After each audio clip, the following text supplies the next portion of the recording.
Good morning, Boaty crew.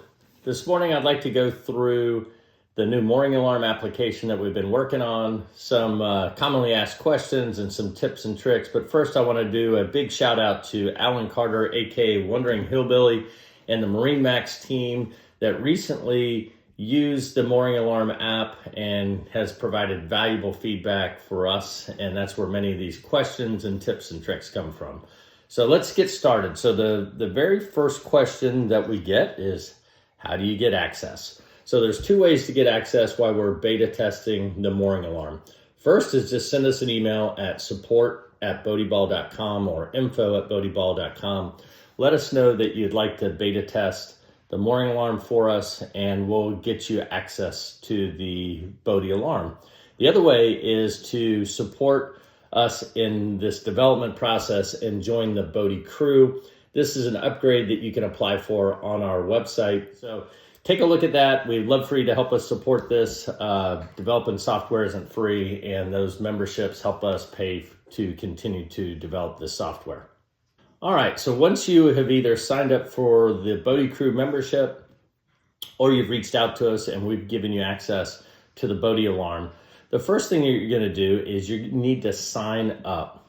So when you download the app from the App Store or the Droid Store onto your phone like you would with any other app, the first thing you need to do is sign up and create an account. We've had a few people just go in and try to put in their email and sign in without signing up and creating an account, and that's been an issue. So make sure you sign up. Once you've signed up, then you'll have the ability to create a trip or join a trip when you log in. If you're the first person in your party to log in, you're going to create a trip. And this just takes just a couple of minutes. You're going to name your trip, put in your boat information, and then create a trip. Once you've created a trip, in the top right of the app under options, you can share that trip information. And you can either email it, you can text it to everybody else that's going to be on your boat or part of your party, or even somebody at home that you want to give them the ability to monitor you while you're on your trip. Once you've shared your trip with other people on your boat, they can then go in and join the trip. And they need to go through the same process. They need to download the application, they need to sign up, and then once they log into their account, they're going to have the option to create a trip or join a trip. If you've already created a trip, they're going to go to join a trip. And when you go to join a trip, you can either scan the QR code that's associated with your trip, or you can enter in the code, and now you will join the trip, and everybody on your boat will be part of the same trip. Another question we get is, can we use the app to help locate our mooring ball? So these bays in the BVI can be pretty tight. The numbers on the reservable mooring balls are small. They've gotten worn off over time. And it can be really challenging to find your mooring ball that you reserved in a busy bay. So for example, if you're looking for mooring ball number 2 in Great Harbor, as you're pulling into Great Harbor, if you open up the application, you can see your boat's location in relation to the mooring ball that you're looking for. You'll notice as you're going through the bay, you'll start to ping off of mooring balls, and as you get closer to mooring balls, perimeters will pop up, and so you'll be able to see your relationship to the different moorings as you're popping through the mooring field. Once you get to your mooring, you're going to want to tie off to it like you normally do. Next thing you want to do is select your beacon device. Your beacon device is the device that's going to remain on the boat and send signals to all the other devices on the boat's location. So you want to make sure that this device is plugged in so the battery doesn't drain. You want to make sure that it's outside of the element, so ideally in the galley. When we're building the app, there's a couple of assumptions that we made. The first is that when you tie your boat up to the pennant line, that you're going to have less than 5 feet from the bow of the boat to the pennant. This is a common mistake that we see down in the BVI. These are very tight anchorages, and we see people that let out way too much line. So you should never have more than about 5 feet off the bow of the boat, preferably less, especially in many of these tight anchorages. The second assumption that we make is that the beacon device is going to be on the back 3/4 of the boat. So if you simply divide your boat into fourths, we don't want it in the first half, so towards the bow. We want it in the back 3/4 section, ideally in the galley, plugged in so that the battery doesn't drain, and out of the element so it doesn't overheat or get rained on and shut down.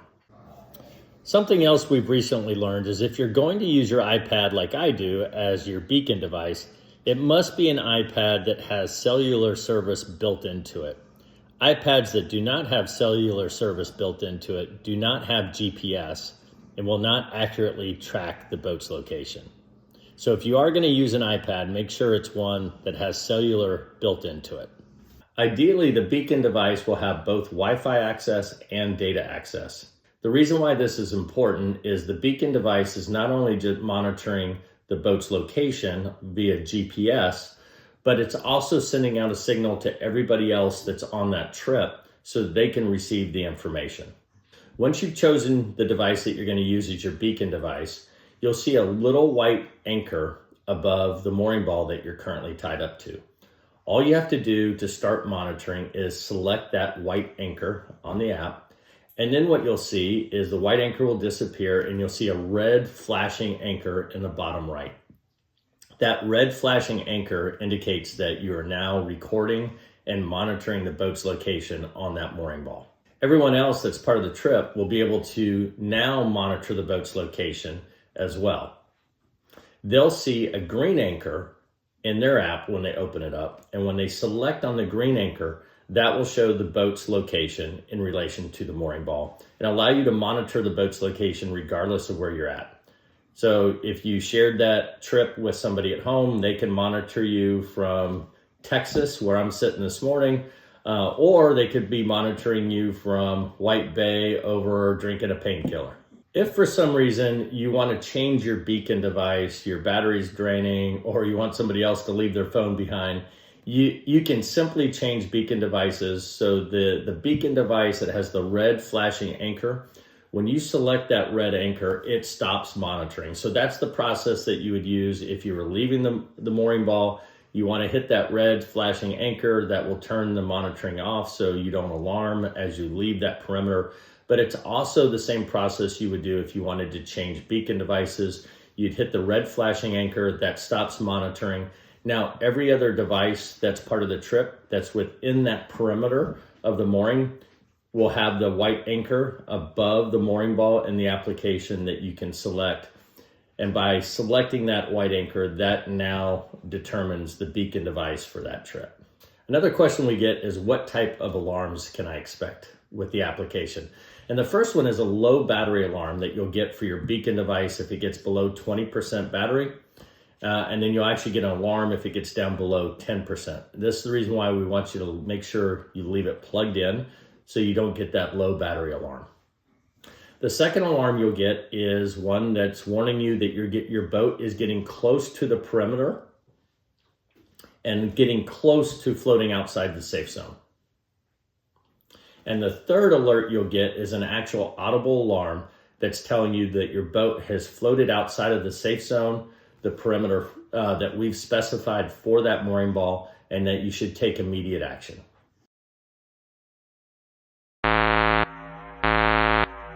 Everyone that is part of the trip will receive these alerts.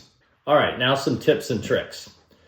So when you pull into a busy anchorage, some of these moorings are close together, and what you might see when you're on a mooring is multiple moorings that you can choose from. Make sure that you choose the white anchor that's above the mooring ball that you're tied off to, and not some other anchor or some other mooring that is beside you. Another tip is to take one device and make it your dedicated beacon device. That way everybody on the trip understands what device is staying behind and staying on the boat. You find one place for it on the boat and just let it stay there the entire trip. Some initial feedback that we received is that it would be great to be able to monitor other boats that are around me in a bay. So it's nice to be able to see your own boat's location, but it'd be even nicer to be able to see your boat's location in relation to everybody else that is in the bay. And that is a feature that we're working on, and hopefully to be able to provide later on this season for you to test. The idea is for you to be able to see all the other boats around you, and even to be able to see if they've floated into your perimeter, your safe zone, and ideally be able to tell if two devices are moving towards each other so that we could even give you some type of collision alert.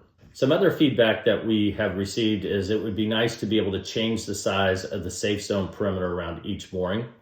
Our goal is to use our algorithms to make this 100% correct so you never have to change it, but we know that's going to take some time and it's going to require us collecting data.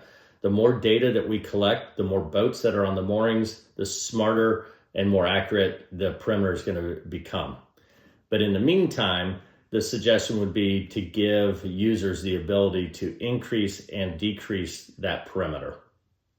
So this is something that we're looking into and hopefully be able to launch here and allow people to change the size of the perimeter around the mooring. We hope you found this information helpful and we appreciate you providing feedback. Our goal is to come up with a very simple, easy to use application that any boater on vacation can use to increase their peace of mind while they're on a mooring. Thanks again for your help with this project, and we look forward to seeing each and every one of you out there on the water.